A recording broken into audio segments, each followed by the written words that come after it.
Hello everyone and welcome to my channel, and today I'll be reading a multi-character extruder by me, so let's get into it. Child. Oh, he would love this. It would make him go insane. And just as soon as the Harbingers close the closet behind the two of you two are just staring at one another.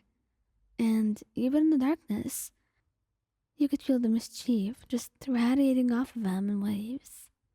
And soon, he was gripping your waist, pulling you close to him until your body was against his. He blushed brightly, letting out a soft gasp of surprise as he just buried his face into your chest, kissing you, and trailed kisses all the way up to your neck and then your lips. And before you knew it, you were being pinned to the closet as he made out with you, while he let out soft whimpers. And the one who was really overjoyed hearing all of this was Columbina. She was just giggling and making comments about you too. You couldn't hear it. But when you went out, Child was not even blushing. He was just ecstatic and happy to assert his dominance or whatever with you in his arms, because you were just too shy to face anyone.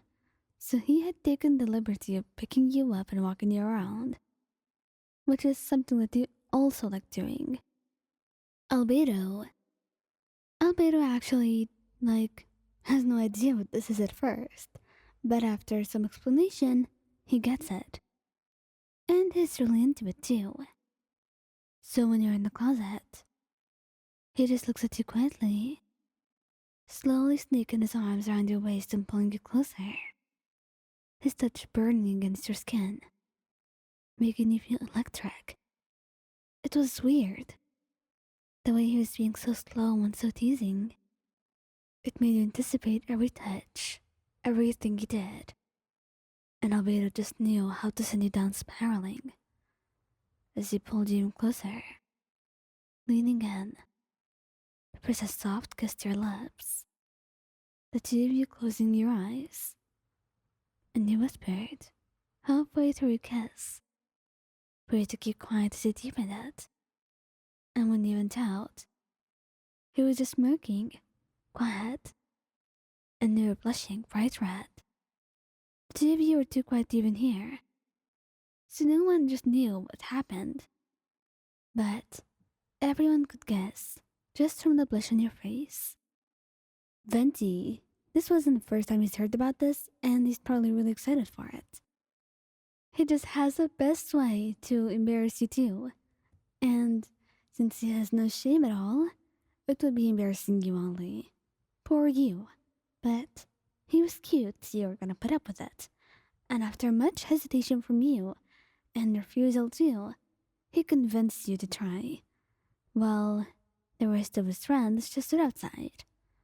And the two of you went in. And at first, it only would be cuddles, and nothing else. And you agreed to that, telling him not to make it too embarrassing. And at first, it was cuddles. But then, he put a hand on your thigh, and you blushed, letting out a little flustered sound as he laughed at you. And then he kissed you, wrapping his arms around you, and his hands just sneaking down to your ass. And of course, everyone heard you squeak from outside. The girls giggling, and when you went out, you were just blushing and pouting, while Venti couldn't stop laughing, telling them of everything. He was horrendous. Truly and undeniably horrendous. But he loved him anyway. This was just love, and you weren't going to change anything about him. You weren't able to. Kazuha was very confused and kind of embarrassed. He had no clue what would be going on there. And he was kind of really hesitant about it. So after giving him a push and telling him to just try with you, and he didn't have to do anything, he just wanted to win the challenge, he decided to just do it. He didn't want you to lose after all. So he went in with you. And You just sat there, staring at one another for a moment, before the two of you laughed, and you wrapped your arms around him, hugging him close.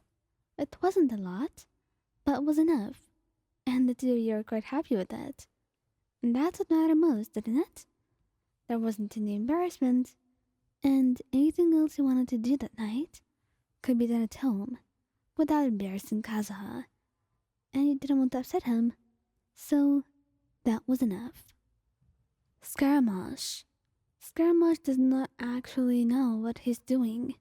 He's not even sure what a 7 minutes in heaven thing was, so after explaining to him, he's just kind of confused and he thinks it's gross or whatever. But then, he just tells you that he's going to do it. Scaramouche would rather die than lose.